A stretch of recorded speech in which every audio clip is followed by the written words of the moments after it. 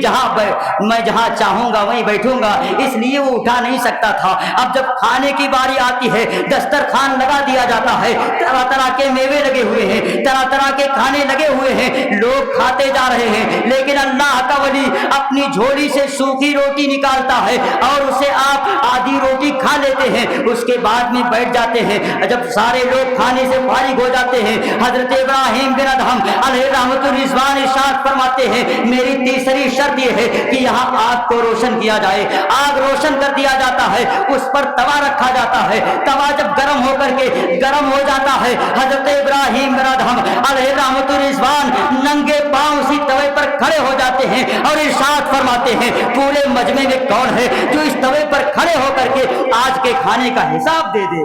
اتنا سوچنا تھا کہ سارے مجمع پہ سناٹا طاری ہو جاتا ہے، سارا مجمع خاموش ہو جاتا ہے۔ حضرت ابراہیم بن ادہم علیہ رحمت الرضوان ارشاد فرماتے ہیں اے لوگوں تمہیں معلوم نہیں ہے یہاں ایک دن کے کھانے کا حساب وہ بھی دنیاوی آگ پر کھڑے ہو کر نہیں دے سکتے ہو تو پروردگار کے سامنے تپتے ہوئے زمین پر کھڑے ہو کر کے وہاں جب تک زمین تانبے کی ہوگی اس پر کھڑے ہو کر کے پوری زندگی کا حساب دینا ہوگا تو کیسے دو گے؟ پورا سن مجمع رونے لگتا ہے اور اپنے گناہوں سے توبہ کرنے لگتے ہیں۔ کہنے کا مقصد یہ ہے مسلمانوں اس لیے کہ دنیا میں جب تک ہو توبہ کا دروازہ کھلا ہے، گناہوں سے توبہ کر لو، اس لیے کہ دنیا فانی ہے، کسی نہ کسی دن اس دنیا سے ہمیں اور آپ کو چلے جانا ہے۔ لیکن لوگ آج عیاشی مبتلا ہیں، لوگ آج جو ہے جوا کاری میں شراب نوشی میں مسلمانوں کی تعداد شراب نوشی میں بڑھتی جا رہی ہے۔ یہ مسلمان کا یہ شعار نہیں ہے کہ وہ شراب نوشی کرے، مسلمان کا یہ شعار نہیں ہے کہ وہ ناچ اور گانے کی طرف جائے، بلکہ مسلمان وہ ہے کہ جس کے چہرے کو دیکھ کر کے دوسری قومیں ایمان لے آتی تھی۔ اگر وہ مسلمان دوسری طرف سے گزر جاتا تھا تو لوگ دور سے پہچان لیتے تھے کہ وہ کوئی اور نہیں ہے بلکہ مصطفیٰ کا چاہنے والا ہے، مصطفیٰ کا ماننے والا آ رہا ہے۔ ایسے اپنے چہرے کو بناؤ، اپنے چہرے کو اس طریقے سے بناؤ کہ جب دنیا تمہیں دیکھ لے کہ یہ کسی اور کا کسی دنیا دار کا چاہنے والا نہیں ہے بلکہ احمد مختار کا چاہنے والا ہے، احمد مختار کا چاہنے اور ماننے والا ہے۔ اس لیے اپنی دنیا کو سنوارو، اس لیے کہ دنیا میں زندگی گزار رہے ہو، عیش و عشرت اللہ نے کافروں کے لیے رکھی ہے، اس لیے کہ حدیث پاک میں ہے الدنیا سجن للمومنین و جنت للکافرین، دنیا مومن کے لیے قید خانہ ہے، یہاں مصیبتیں ہیں، یہاں اگر مصیبتیں برداشت کر لو گے تو محشر میں آپ کے لیے جنت کی اللہ نے آشائش رکھی ہے، آرام کو رکھا ہے۔ کسی اور کے لیے اللہ نے جنت کو نہیں بنایا ہے بلکہ مسلمانوں کے لیے بنایا ہے، مومنین کے لیے بنایا ہے۔ یہاں تکلیفیں جھیل لو تو وہاں کامیابی ہے، یہاں آرام نہیں ہے آپ کے لیے آخرت میں کامیابی ہے۔ پروردگار عالم کی بارگاہ میں دعا ہے مولا کریم ہم سب کو شریعت مطہرہ پہ سچے طریقے سے قائم و دائم